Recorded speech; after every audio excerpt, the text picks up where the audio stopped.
오늘 모두 주의 이름으로 사랑합니다. 찬양도 너무 잘하셔서 감사하고요.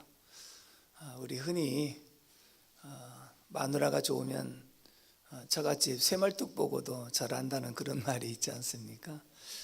제가 고 목사님 한 3년 전 이렇게 처음 뵙고 몇 번 교제하면서 우리 목사님 참 인격적으로 훌륭하시고 또 총회 때나 또 저에게 오셔서 말씀 전하시면서 우리들이 많이 은혜를 받고 또 이번에 와서 또 귀한 사랑을 받으면서 제가 이제 고 목사님하고 이렇게 교제하다가 보니까 굉장히 고 목사님을 또 존경하게 되고 또 좋아해서 오늘 여러분들을 뵈니까 친정 식구 만난 것 같은 그런 기분이라서 아주 좋습니다.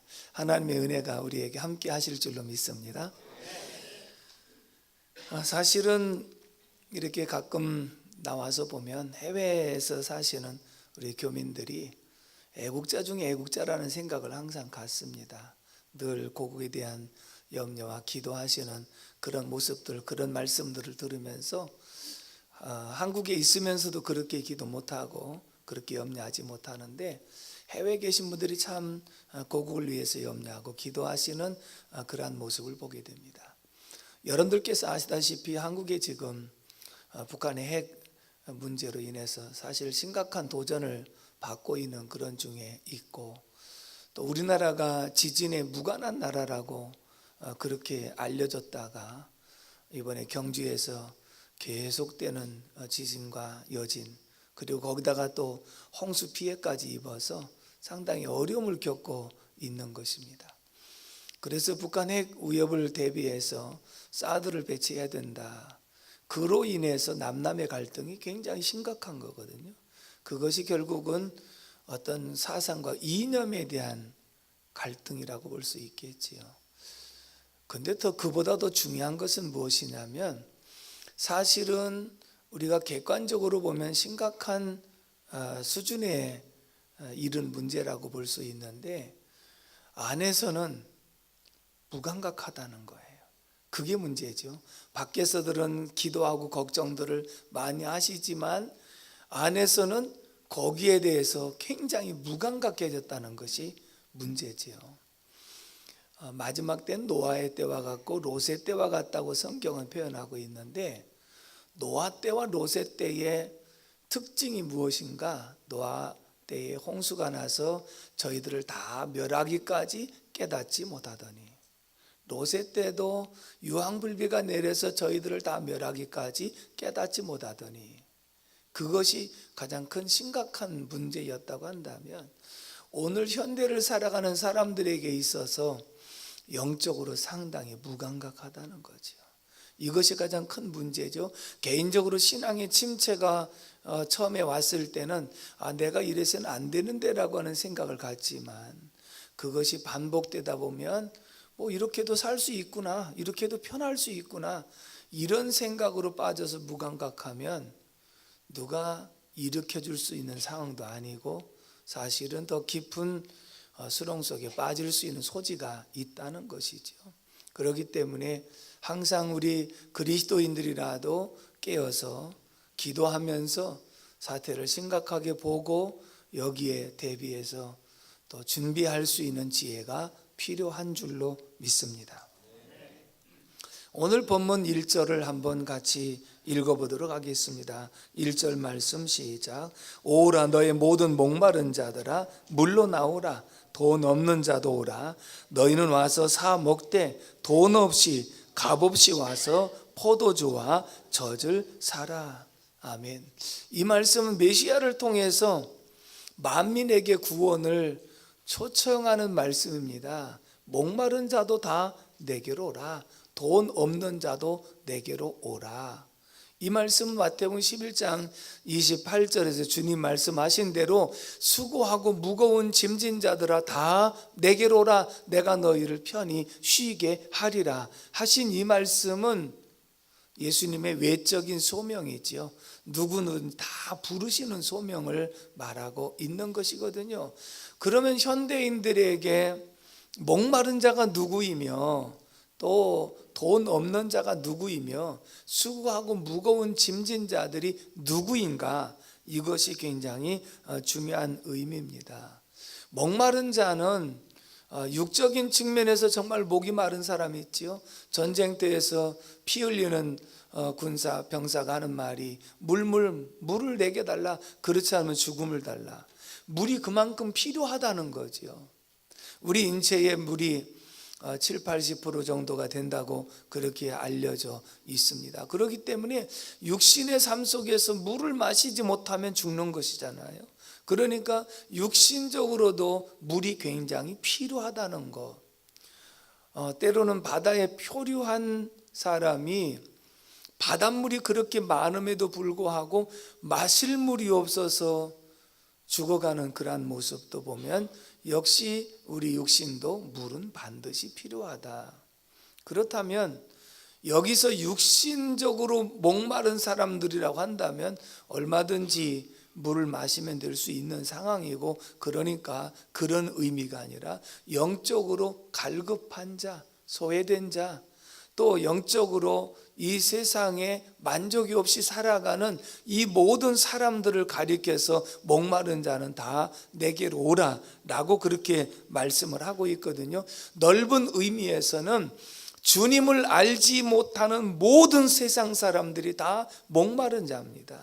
좁은 의미에서는 육적인 그리스도인, 다시 말하면 내가 예수를 믿기는 믿지만 주님을 만나지 못해서 주님으로 만족을 찾지 못한 사람들도 다 목말라 하는 사람이다. 그래서 오늘 우리들은 나는 목마른 자인지 아닌지, 만약에 내가 주님으로 만족하여 목마르지 않는 자라고 한다면 내 주변에 목말라 하는 사람들이 누구인지를 찾아서 그들을 주 앞에 구원의 초청으로 인도하는 것이 또한 우리의 사명인 줄로 믿습니다.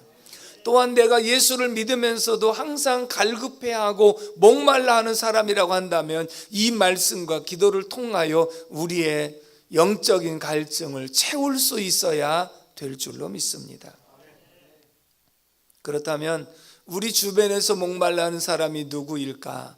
성경에서 예를 들도록 하겠습니다. 먼저는 요한복음 4장에 수가성 여인이 정오쯤 되어서 물길로 우물가에 갔을 때 예수님께서 일부러, 제자들은 먹을 것을 구하러 동네로 들어갔지만 예수님이 일부러 우물가에 가셨습니다.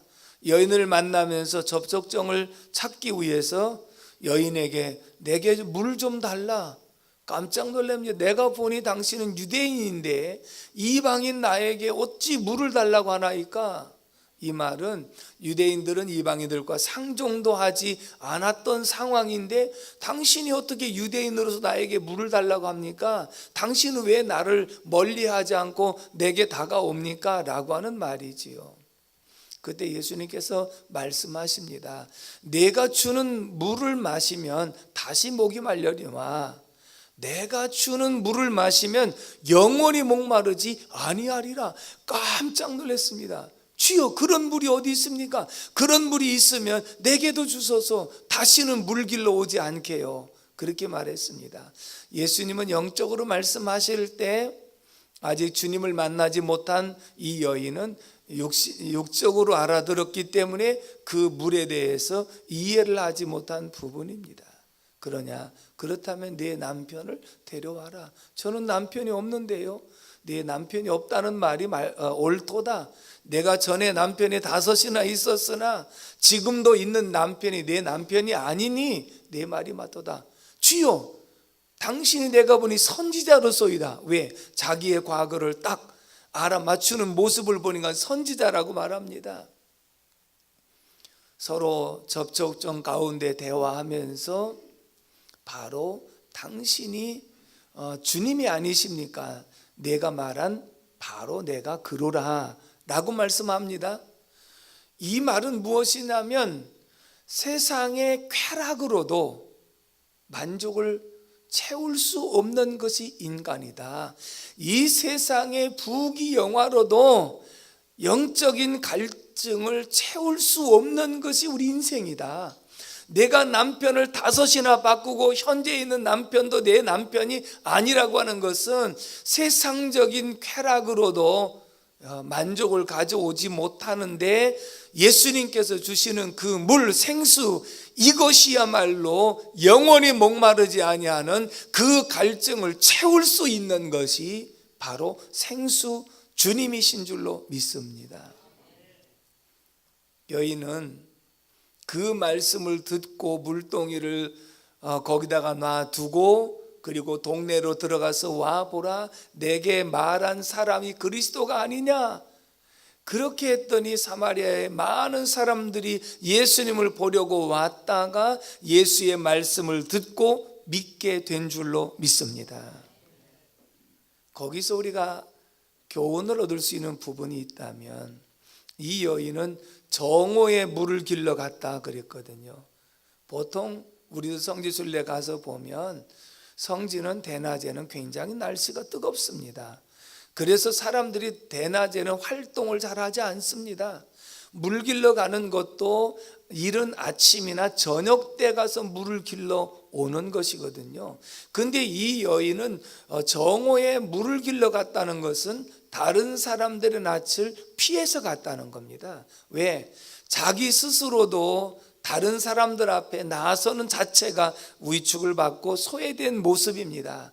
그래도 뭔가 쾌락을 통해서 만족을 얻어보려고 애를 썼지만 그것도 만족을 얻을 수 없고 사람들에게 손가락질을 받는 소외된 모습이었음을 말하고 있거든요. 그런데 그런 여인이 주님을 만나서 말씀 들으면서 주님이신 것을 발견하고 물동이를 버려두고, 그리고 동네에 가서 담대하게 와보라고 말씀을 외칠 수 있었던 것은 무엇이냐면, 주님을 만나서 내가 채워지지 않았던 영적 갈증이 주님으로 채워졌습니다. 내가 그분을 만났습니다. 내가 그 메시아를 만났습니다. 목마른 자는 다 내게로 와서 마시라고 하신 그 주님을 내가 만났습니다. 그래서 변화가를 받고 담대하게 나가서 사람들 앞에 나서서 말할 수 있는 사람으로 바꿔진 줄로 믿습니다. 소외되었던 인생이 주님을 만나서 변화가 되어 전도자가 되었다는 것, 사람들 앞에 나설 수 없었던 죄인 중에 괴수의 모습이 주님을 만나서 죄사함을 받고 담대하게 나가서 복음을 전할 수 있었다는 것은 바로 목마름을 채울 수 있었던 그 모습인 줄로 믿습니다. 누가복음 19장의 말씀을 보면 우리가 잘 아는 삭개오가 있습니다. 자, 삭개오의 인생의 목표가 있다고 한다면 누가 뭐라 해도 돈 벌어야 돼. 누가 뭐라도 출세해야 돼. 자, 보편적인 모든 사람들의 꿈이잖아요. 삭개오는 허가 낸 강도라고 하는 별명을 붙인 것은 로마의 속국으로 있는 이스라엘 민족으로서 어떤 출세한다는 것은 어려운 일이잖아요. 그런데 세리장, 세무서장까지 지냈으니까 권세를 가졌습니다. 출세한 것입니다. 그리고 돈도 많이 벌었습니다. 허가낸 강도요, 도둑이라고 하는 소리를 들으면서 주변에서 앞에서는 굽실거리면서 뒤에서는 손가락질하고 욕하는 모습을 다 알고 있지만, 너희들이 지금 나한테 욕하고 있지만 돈 없어 봐라, 사람들 앞에 더 비참한 모습이야. 그러니까 나는 그렇지 않으려고 돈 버는 거야. 그리고 너희들이 지금 나를 욕하고 있지만 내가 위치에 서서 출세하고 나면 너희들이 내 앞에 굽힐 날이 올 거야. 그러면서 돈과 출세, 권세를 위해서 애를 쓰고 노력했던 사람이거든요. 그렇다면 그런 위치에 올라갔습니다. 돈도 벌었습니다. 그리고 출세도 했습니다. 그만한 권세를 가지고 있습니다. 그러면 그 속에 진정한 만족이 있어야 되고 목마름이 없어야 되는데, 삭개오가 예수의 소문을 듣고 그리고 뽕나무에 올라갔다. 지금 이제 돌감나무라고 그러지요. 뽕나무에 올라갔다. 삭개오는 키가 작아서 뽕나무에 올라갔대. 주일학교 때 그렇게 배웠잖아요. 그런데 우리가 그 말씀을 보면 삭개오가 뽕나무에 올라갔기 때문에 주님을 만난 것이 아니고 주님이 삭개오를 만나 주시기 위해서 일부러 찾아가신 줄로 믿습니다. 몰래 숨어 있는데 아무도 못 보지만 그 밑에서 삭개오야 내려와라, 오늘 내가 너의 집에 가서 유하여야 하리라. 삭개오가 놀래서 떨어질 뻔했어요. 거기에 숨어 있는 것을 어떻게 알았으며 숨어 있는 자기가 삭개오라는 사실을 어떻게 알았을까? 그게 궁금하잖아요. 집에 가서 오늘 이 집에도 아브라함의 자손이다, 삭개오에게 구원을 선포하니까 삭개오가 뽕나무에 올라가서 주님을 만나고 싶었던 이유가 무엇이냐면 내 목표가, 인생의 목표가 돈 버는 거, 출세하는 것이었는데, 그러면 이만큼 돈도 벌었고 이만큼 출세를 했으면 만족이 있고 기쁨이 있어야 되는데, 사람들도 이우지가 나와서 서로 상종도 하지 않으려고 하지, 사람 사는 사이에 정말 어떤 그 정도 없이 살지, 그리고 돈 있어봤자 어떤 인생의 공허함과 허전함이 항상 있지. 그래서 이런 갈등 속에서 예수의 소문을 전해 듣고 그분을 한번 만났으면 좋겠다고 생각하지만 감히 내가 예수님 앞에 나설 만한 사람이 아니라고 생각했기 때문에 먼발치라서 예수님을 보려고 했던 그러한 모습입니다. 그래서 그 집에 구원을 선포하고 삭개오가 나서서 얘기합니다. 예수님, 제 재산을 절반을 나눠서 가난한 사람들에게 주겠으며 남의 것 토색한 것이 있으면 4배나 쳐서 갚겠나이다. 계산해 보면요, 재산의 절반을 나눠주지요, 토색한 게 한두 푼이겠어요? 그걸 4배나 쳐서 갚게 되어지면 사실은 재산이 거의 없다기도 과언이 아니거든요. 그런데 이 일을 즐거움으로 할 수 있었던 이유가 뭘까요? 주님, 저는 지금까지 돈만 많이 있으면 만족할 줄 알았습니다. 저는 출세하고 권세만 있으면 만족할 줄 알았습니다. 그런데 그렇게 출세하고 돈을 많이 벌어도 내게는 항상 공허함과 영적 갈증이 있었습니다. 근데 주님을 만나는 순간에 그 모든 것들이 다 사라지고 채워졌습니다. 저는 돈으로도 채워지지 않았던 것 주님으로 채워졌습니다. 출세와 권세로 채워지지 않았던 것 주님으로 채워졌습니다. 주님이 주신 이 만족과 주님이 주신 이 기쁨은 세상의 어떤 것과도 바꿀 수가 없습니다.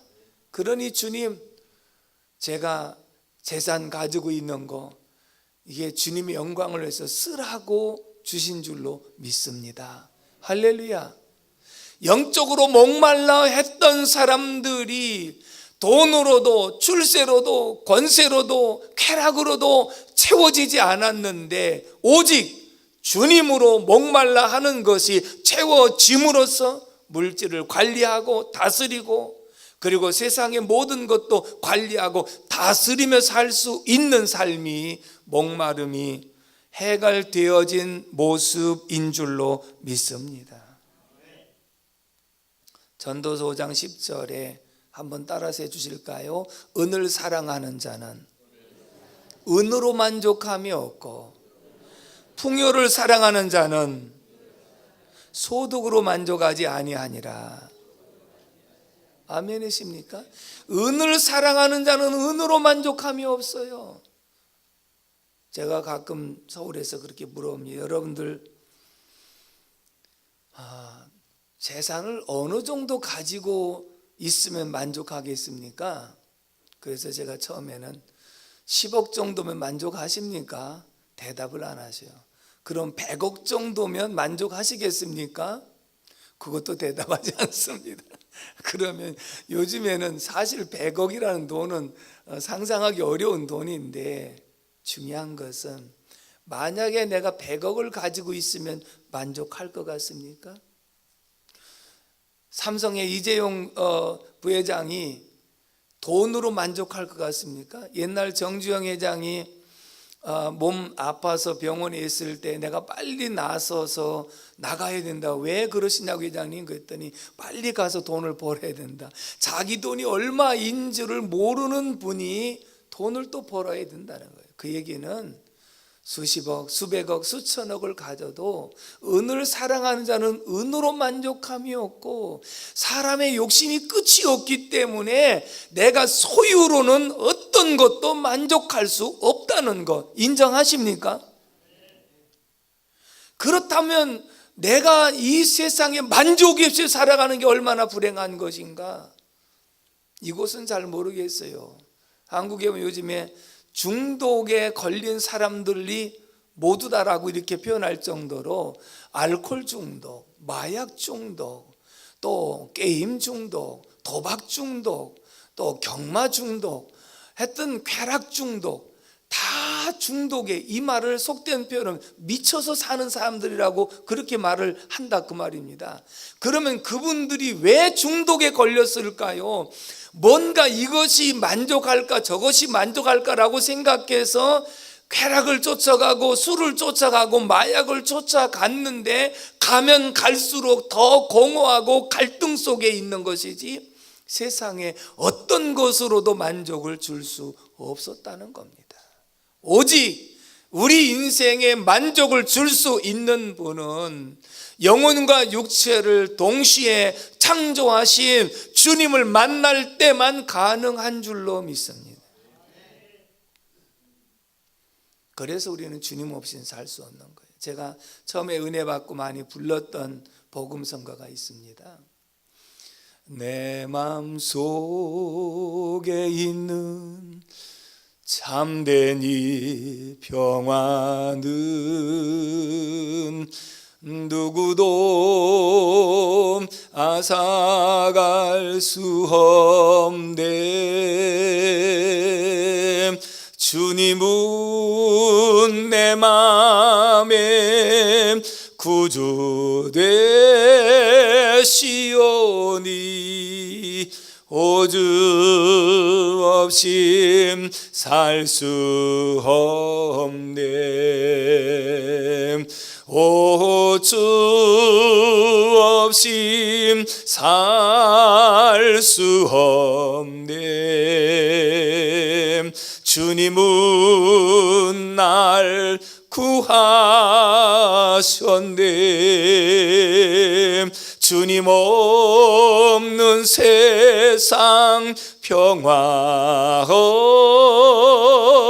없네. 오주 없이 살 수 없네. 할렐루야. 저는요 믿지 않은 가정에서 태어났고 부모님 따라서 어릴 때부터 불공을 들이러 다녔고 미신을 섬겼던 가정에서 자랐습니다. 그리고 또 중간에 가난한 삶을 살았습니다. 제 마음속의 소원은 수단과 방법을 가리지 않고 돈을 많이 버는 것이라고 생각했습니다. 돈이 있어야 된다고 생각했습니다. 그래서 굳은 일 마다하지 않고 열심히 돈 버느라고 최선을 다했습니다. 그런데 돈이 조금 벌려도 그 속에 만족이 없었습니다. 세상의 쾌락을 누려봐도 그 속에 만족이 없었습니다. 그러다가 청각대 주님이 저를 만나 주심으로 정말 중생의 확실한 체험과 주님을 인격적으로 만나는 그런 체험을 한 다음에 제 눈에서는 한없는 눈물이 흐르고 회개가 일어나는데 제 마음속에 주신 이 평안함과 감사와 기쁨은 무엇으로도 주체할 수 없을 만큼 그것이 목마른 내 영혼 속에 찾아와 주신 주님이 생수의 기쁨을 허락해 주신 주님의 은혜였는 줄로 믿습니다. 주님으로 만족하고 주님으로 감사하고 주님으로 기뻐하고 난 다음에는 비로소 내가 돈 많이 버는 거, 돈 많은 사람이 부럽다고 했던 보는 시각이 달라진 것은 그렇구나. 정함이 없고 덧없는 거기에 내 인생을 걸고 내 목숨을 걸었다는 것이 얼마나 어리석은지, 돈은 정함이 없기 때문에 의지할 대상도 아니며 오직 항상 어제나 오늘이나 영원토록 동일하신 주님에게 소망을 두고 산다면 그 소망은 견고한 줄로 믿습니다. 그래서 제 인생이 바꿔진 것은 목말라 했고 갈증을 항상 가지고 헐떡거리며 살았던 인생에 주님이 찾아와 주셔서 만나 주셨고 내 인생의 영적 갈증을 해소시켜 주심으로써 그때에 내 인생이 새롭게 태어나서 돈 많은 사람이 부러운 것이 아니라 신앙생활 잘하는 모습이 부럽고 온 가족이 함께 주님을 섬기는 것이 부러웠고 그러면서 주님 섬기는 그 일이 너무나도 기쁘고 감사한 속에 소명을 받아 목회자가 되어져서 오늘까지 개척해서 33년 사역을 감당하고 있는 줄로 믿습니다. 그렇다면 오늘 이 목마른 자가 어떻게 하면 벗어날 수 있을까요? 7절의 말씀을 다 같이 한번 읽겠습니다. 7절 말씀 시작.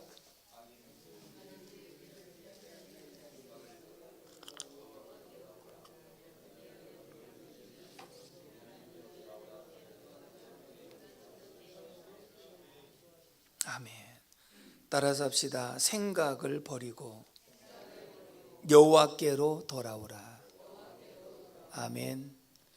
자, 먼저는 우리 인격이나 믿음이나 지정의 세 가지 요소가 항상 있는데 제일 먼저 해야 될 일은 생각을 바꿔야 된다는 겁니다. 내 생각을 바꿔서 여호와께로 돌아오라. 내 생각을 바꿔서 하나님의 생각으로 바꾸라. 내 생각은 돈 많아야 만족할 수 있고 내 생각은 출세해야 만족할 수 있고 내 생각은 쾌락을 누려야 만족할 수 있을 거라고 생각하지만 이 생각은 너의 생각이며 육적인 생각이다. 이 속에는 만족이 없다. 그러므로 내 생각에 잘못된 것을 버리고 여호와의 생각으로 맞춰가라. 그래야 살 길이다. 이것이 진정한 만족을 가져올 수 있음을 우리에게 보여주고 있는 줄로 믿습니다. 인간은 원죄를 가지고 태어났기 때문에 죄성이라는 것이 남아 있거든요. 이 죄성 중에 가장 중요한 게 무엇이냐면 자기중심적이라는 겁니다. 자기중심적인 것이 죄예요. 그래서 하나님의 생각과 우리의 생각은 서로 원수가 되나니 그랬거든요. 내 생각으로 살아가는 것이 하나님과 원수가 되는 것은 나는 쾌락을 위해서, 나는 돈을 위해서, 나는 출세를 위해서 살아가는데 하나님의 생각은 얘들아 그것은 부수적인 것이고 그것은 필요에 따라서 주시는 거지만 고린도서 10장 31절에 그런즉 먹든지 마시든지 무엇을 하든지 다 하나님의 영광을 위해서 하는 것이 그것이 하나님의 생각이다. 내가 그 나라와 그 일을 구하면 이 모든 것, 먹을 것, 마실 것, 입을 것을 더하여 준다. 그런데 내가 먹을 것, 마실 것, 입을 것을 따라가다 보면 그것도 얻지도 못하고 그것도 잃어버릴 뿐만 아니라 더 중요한 믿음 잃어버리고 하나님 잃어버린다고 한다면 모든 것 다 잃어버리고 모든 것을 실패할 수밖에 없다. 그러니 내가 먼저 따라갈 대상은 오직 믿음에 온전케 하신 예수를 따라가야 된다. 할렐루야. 예수를 따라가는 삶이 돼야 된다.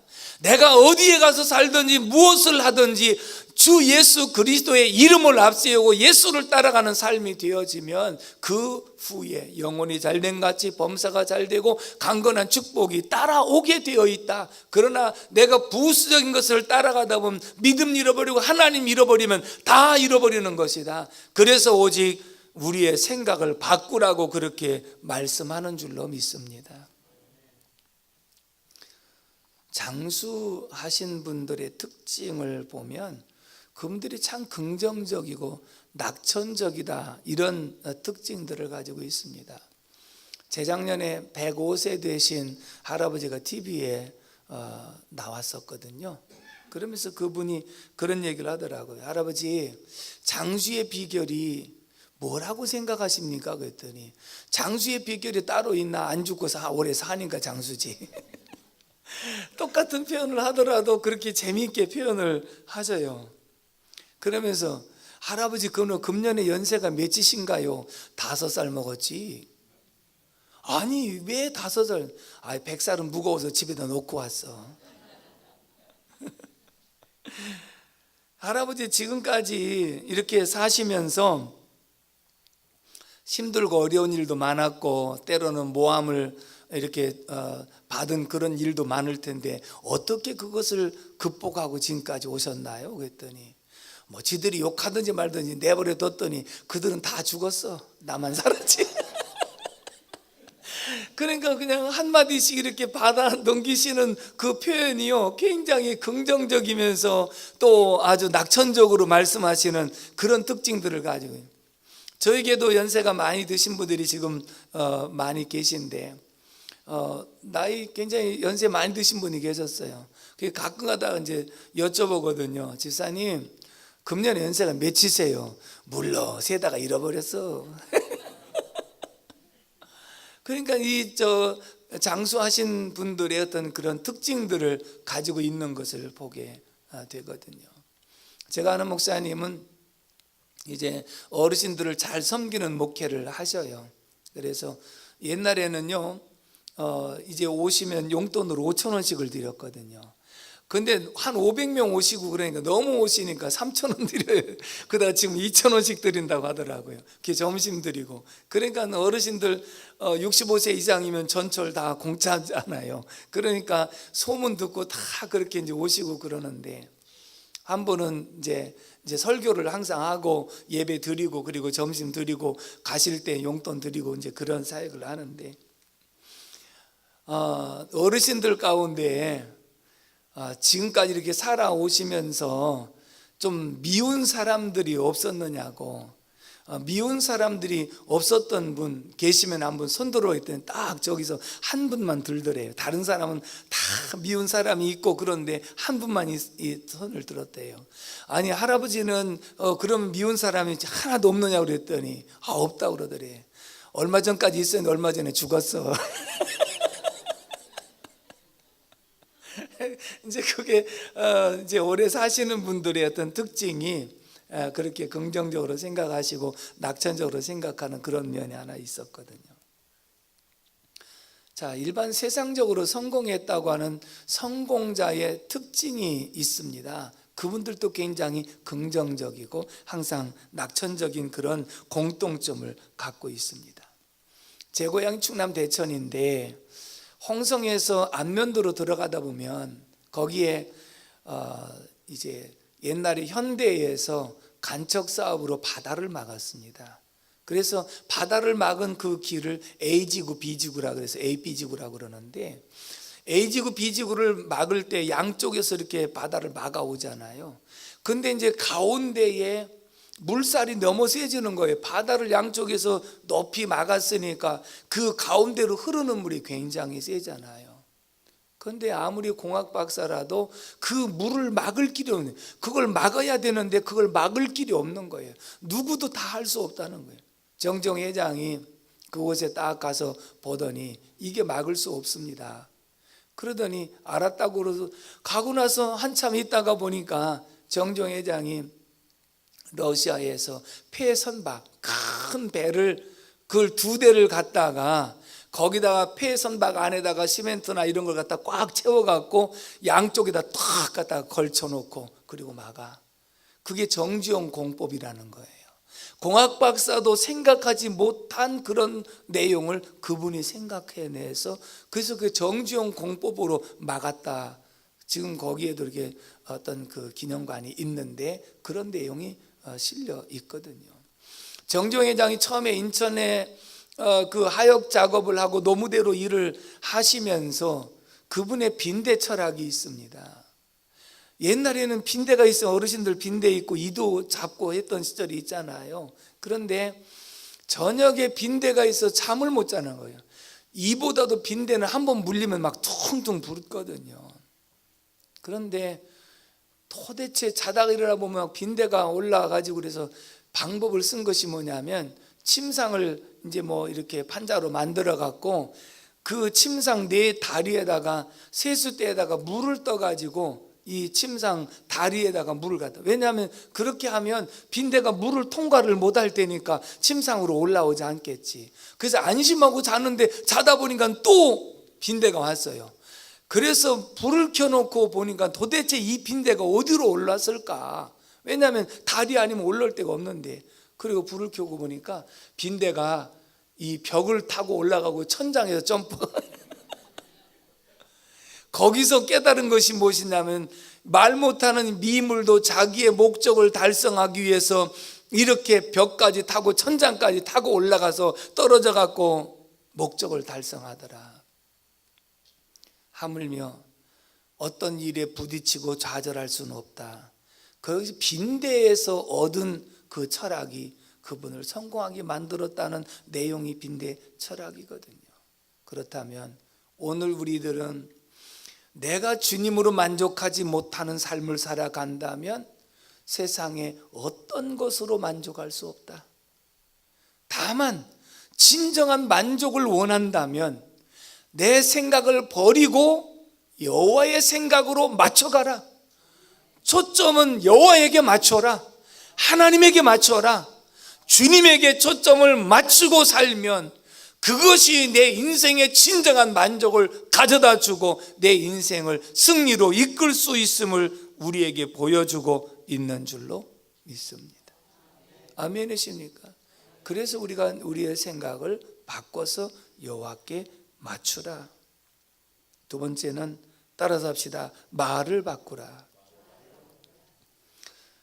저는 말씀 상고하면서 굉장히 충격적으로 다가왔던 것 중에 하나가 민수기 14장 28절에 12 정탐꾼들이 보고하고 난 다음에 하나님이 하신 말씀입니다. 너의 말이 내 귀에 들린 대로 내가 곧 시행하리니. 이 말은 너의 말이 내 귀에 들린 대로, 열 정탐꾼은 우리는 그 앞에 메뚜기에 지나지 않기 때문에 우리는 들어갈 수 없습니다. 온 백성들을 다 원망하게 만들고 그리고 낙심하게 만들었습니다.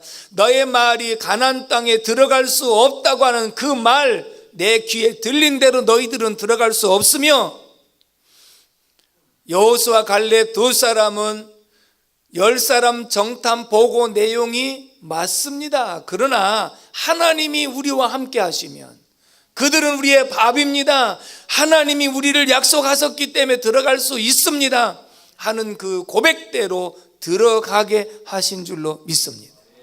그러면서 오늘 우리들이 우리의 말이 얼마나 중요한지, 내가 어떤 상황에 부딪힐지라도 할 수 없다, 못한다가 아니라 내게 능력 주시는 자 안에서 내가 할 수 있습니다, 주님이 함께 하시면 가능합니다, 이런 고백이 있어야 될 줄로 믿습니다.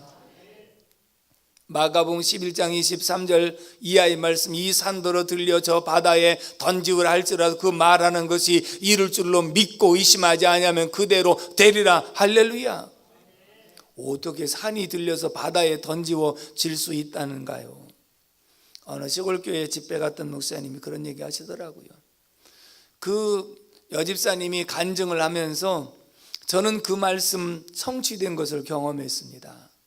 어느 부흥 강사가 오셔가지고 이 산더러 들려져 바다에 던지우라면 그대로 된다고 하는 말씀을 듣고 계속 그날부터 기도를 했습니다. 왜냐하면 이제 야산을 하나 넘어갔고 교회를 다니는데 새벽 기도를 다니려면 겨울에는 눈이 오고 미끄럽고 그 다음에 또 무섭고, 그래서 하나님 저 산도 들려서 바다에 던지라면 간다고 하셨으니 이 산을 좀 들려서 바다에 빠뜨려지게 해달라고 기도를 했는데 5년을 기도해도 응답이 없고 7년을 기도해도 응답이 없고 10년을 기도했는데 드디어 어느 날 갑자기 우르릉 꽝꽝꽝 소리가 나서 보니까 그 산이 바다를 막는데 토치장으로 이제 돼가지고 그 야산을 완전히 통째로 다 없앤 거예요. 그래가지고 평지가 돼갖고 걷게 되면서 바다를 막는데 바다에 빠뜨렸다니까요. 할렐루야. 우리는 안 된다고 말하니까 아예 그런 문제는 기도도 안 하지만 이분은 그 액면 그대로 말씀을 믿고 기도한 결과가 그렇게 되어진 줄로 믿습니다. 아멘이십니까? 저희 교회에서도 총회를 직접 개최하고 그 많은 총대들과 손님들을 정말 정성껏 이렇게 잘 해서 지금도 계속 총대들이나 왔던 분들이 참 너무 총회를 준비 잘했다고 하는 얘기를 하고, 교인들은 그래도 우리 오정 성화교회에서 총회장을 배출했다는 긍지를 갖고 있다. 성도들에게 그런 큰 긍지를 갖고 있더라고요. 또 정말 하나님께서 주신 귀한 직분을 감당할 수 있는 그런 기회 주신 것 개인적으로도 영광스럽게 생각하고요. 또 여러분들 세안교회가 총회장을 배출한 교회요, 총회장을 섬기는 그런 교회로 하나님이 세워주신 줄로 믿습니다. 중요한 것은 이 사명을 주셨을 때는 감당할 수 있는 능력과 여건과 환경을 다 조성해 주시는 줄로 믿습니다. 그러면서 이 일에 같이 동참하고 협력하는 모든 분들에게 할 수 있는 여건도 주시지만, 하고 난 다음에 하나님께서 주시는 은혜와 축복이 반드시 있는 줄로 믿습니다.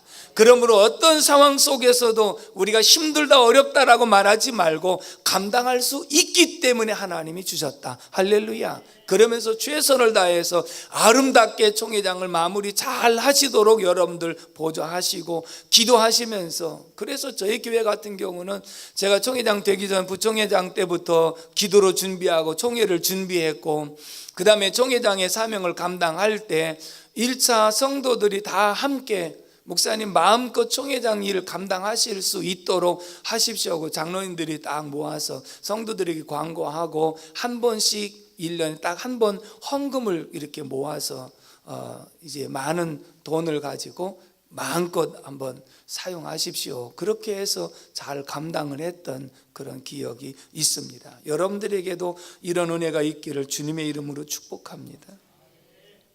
마지막에 따라서 합시다. 우리 그 10절 11절을 한번 읽어볼게요. 10절 11절 말씀 시작. 이는 비와 눈이 하늘로부터 내려서 그리로 되돌아가지 아니하고 땅을 적셔서 소출이 나게 하며 싹이 나게 하여 파종하는 자에게는 종자를 주며 먹는 자에게는 양식을 줌과 같이 내 입에서 나가는 말도 이와 같이 헛되이 내게로 되돌아오지 아니하고 나의 기뻐하는 뜻을 이루며 내가 보낸 이 일에 형통함이니라. 아멘. 따라서 합시다. 우리의 행동을 바꾸라. 자, 비가요 하늘에서 땅에 떨어져서 다시 비가 올라가는 것이 아니라 땅을 적시고 또 모든 식물에 영향을 주어서 열매로 돌아오게 한다. 하나님의 말씀은 그냥 우리 심령에 떨어져 돌아오는 것이 아니라 심령 골수를 찔러 쪼개서 우리의 생각을 바꾸게 만들고 우리의 말을 바꾸게 만들고 우리의 행동을 바꾸게 만들어서 열매 맺게 하는 것이 하나님의 뜻이다.